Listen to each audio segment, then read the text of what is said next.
নমস্কার বন্ধুরা, welcome back to my channel রাখি তাতার লাইফস্টাইল। তোমরা সবাই কেমন আছো? আশা করছি ভালো আছো, আর আমিও ভালো আছি।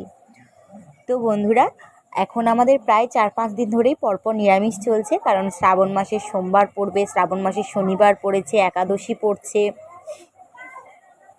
আবার যেদিন করে আমরা বার করছি তার আগের দিন করে নিরামিষ খাচ্ছি। এইভাবে অনেক দিনই প্রায় নিরামিষ পড়ছে। তো কালকে শনিবার ছিল, বড় ঠাকুরের পুজো করে এসেছি, আর আজকে হচ্ছে রবিবার, কারণ আবার হচ্ছে পরের দিন মানে সোমবার পড়েছে, সেই জন্য নিরামিষ খাবো আগের দিন। তো আজকে মা বাড়িতে বানাবে শুক্তো, তাই ভাবলাম আজকে রেসিপিটা তোমাদের সাথে শেয়ার করি। প্রায় দিন তো আমি রান্নার ভিডিও তোমাদের সাথে শেয়ার করতে পারি না, সেই জন্য। তো এখানে শুক্তোর জন্য যে মশলাগুলো লাগবে সেগুলো প্রথমে বেটে নিচ্ছি।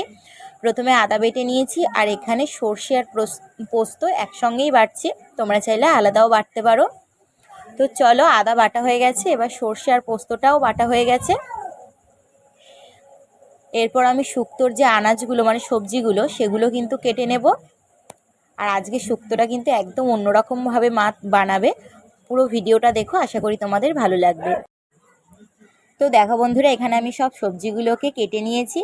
আর শুক্তোর মধ্যে আজকে কি মিসিং আছে বলো তো? মানে একটা সবজি যে শুক্তোতে দেয় সেটা কিন্তু এখানে নেই, সেটা হচ্ছে রাঙা আলু। তো সারা বাজারে মা রাঙা আলু খুঁজে পায়নি, সেই জন্য কিন্তু রাঙা আলুর বদলে আমি বটবটি দিয়েছি। শুক্তোতে 7 রকম সবজি তো দিতেই হবে, সেই জন্য। তো এখানে আমি সব সবজিগুলোই লম্বা লম্বা করে কেটে নিয়েছি, দেখতে পাচ্ছ তোমরা। আলু, কাঁচকলা, বেগুন, সজনে ডাঁটা, উচ্ছে, পেঁপে আর বটবটি। আর এখানে নিয়েছি বড়ি, এটা। এরপর শুক্তোটা রান্না করার জন্য প্রথমে বড়িগুলোকে ভেজে নিতে হবে। বড়িগুলোকে কিন্তু একটু লাল লাল করে ভেজে তুলে নিতে হবে। তারপর একে একে সব সবজিগুলোও কিন্তু আলাদা আলাদা করে ভাজতে হবে।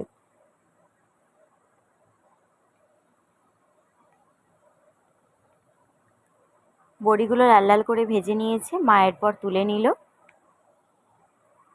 এরপর একে একে সব সবজিগুলো ভেজে নিতে হবে। মা প্রথমে উচ্ছে দিয়ে দিল, আর উচ্ছের মধ্যে দিয়ে দিল লবণ। সব সবজিগুলো ভাজার সময় অল্প অল্প সামান্য একটু করে লবণ দিয়ে দিয়ে সব সবজিগুলো হালকা লাল লাল করে একটু ভেজে তুলে নেব। দেখো, উচ্ছেগুলো ভেজে নিয়েছি হালকা লাল লাল করে। এরপর উচ্ছেগুলো তুলে নিই। উচ্ছেগুলো তুলে নিয়েছি। এরপর সজনে ডাঁটাগুলো ভেজে নেব। আর সব সবজি কিন্তু একদম হালকা হালকা করে ভেজে নেব, আর ভাজার সময় অল্প অল্প করে লবণ দেব। আর 7 রকম সবজি কিন্তু আমি 7 বারেই ভাজবো, তোমরা একসঙ্গেও ভেজে নিতে পারো। সজনে ডাঁটাগুলো ভাজা হয়ে গেছে। এরপর আমি বেগুনগুলোকে ভেজে নেব। সামান্য সামান্য অল্প একটু লবণ দিয়ে বেগুনগুলোকেও ভেজে নেব। দেখো, বেগুনগুলো ভেজে তুলে নিয়েছি। এরপর দিয়ে দিলাম বটবটিগুলো। সব সবজি তো পুরো ভাজা দেখানো সম্ভব নয়, ভিডিওটা অনেক বড় হয়ে যাবে, তাই অল্প অল্প করে সব সবজিগুলো তো ভেজে নিয়েছি। এরপর মা হচ্ছে শুক্তোটা বসাবে, সেই জন্য ফোড়নে দিয়ে দিল 3টে শুকনো লঙ্কা আর 5 ফোড়ন, আর দিয়ে দিয়েছে 3টে কাঁচা লঙ্কা। আর এই যে সব সবজিগুলো কিন্তু আমি ভেজে নিয়েছিলাম, তো সেই ভাজা সবজিগুলো মা একে একে দিয়ে দিচ্ছে। প্রথমে আলু, কাঁচকলা আর পেঁপেটা দিয়ে দিয়েছে।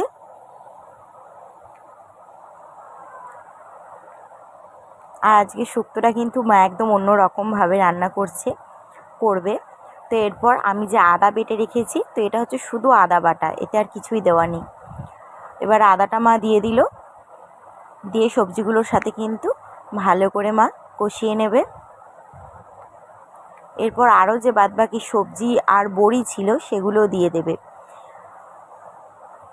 যেহেতু শুক্তোতে জল একদম কম দেওয়া হবে, সেই জন্য মা কিন্তু বড়িগুলো এখনই দিয়ে দিল, নাহলে কিন্তু বড়িগুলো সেদ্ধ হবে না।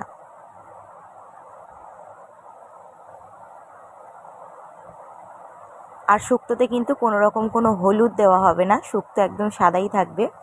আর সব ভাজাগুলোই একদম সামান্য সামান্য লবণ দিয়েছিলাম, তোমরা দেখেছো।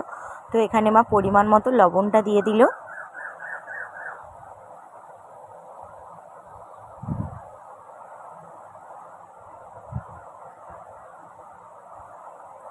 এরপর এখানে আমি সর্ষে আর পোস্ত একসঙ্গে বেটে রেখেছিলাম, সেটা অল্প একটু জলে গুলে মা দিয়ে দিল।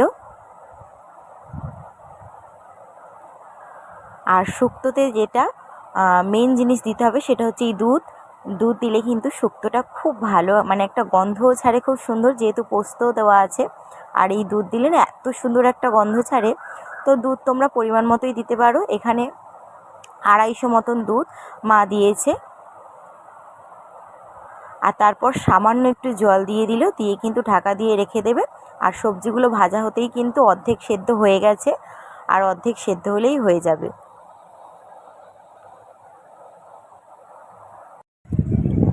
তো ঢাকা দেওয়ার আগে কিন্তু সামান্য একটু চিনি দিয়ে দিতে হবে। তো দেখো বন্ধুরা, শুক্তোটা কিন্তু একদম রেডি হয়ে গেছে, আর মা কিন্তু নামিয়েও নিয়েছে। আর একটাও সবজি কিন্তু ভেঙে যায়নি, সমস্ত কিছু কিন্তু একদম গোটা গোটাই আছে। আর শুক্তোতে কিন্তু একদম বেশি ঝোল করেনি মা, একদম শুকনো শুকনো করেছে।